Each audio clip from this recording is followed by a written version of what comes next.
Israel Hamas युद्ध को अब 1 साल से ज़्यादा का वक्त हो चुका है, लेकिन इस सब के बावजूद इजरायली सेना को गाज़ा में कोई ठोस कामयाबी नहीं मिली है, क्योंकि हमास के लड़ाके एक बार फिर से उन इलाकों में मजबूत हो गए हैं जहां पर इजरायली सेना ने हमास के सफाई का दावा किया था।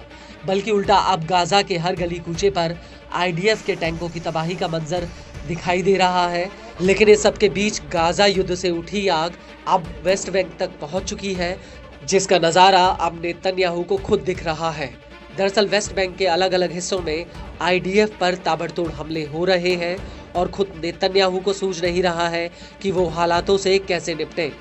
वेस्ट बैंक के जेनिन, नबलस और तुर्कराम ऐसे इलाके हैं जहां पर हमास आईडीएफ पर भीषण हमले कर रहा है और अब इसी कड़ी में हमास ने पिछले 24 घंटे में पूरे वेस्ट बैंक में आईडीएफ के खिलाफ 12 हमलों को अंजाम दिया है। हमास का कहना है कि उसने आईडीएफ के खिलाफ स्नाइपर, मुठभेड़ और आईईडी विस्फोटकों से हमला किया है।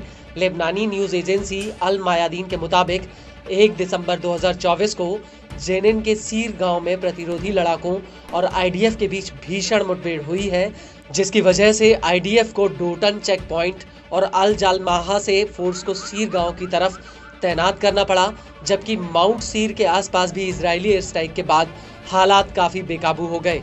अल मायादीन के मुताबिक यहाँ पर भी आईडीएफ और प्रतिरोधी लड़ाकों के बीच भीषण जंग चल रही है। मीडिया रिपोर्ट्स के मुताबिक आईडीएफ ने इस गांव में एक घर के ऊपर कब्जा कर लिया था। इसके बाद उसने इस इलाके को एक क्लोज मिलिट्री जोन घोषित कर दिया।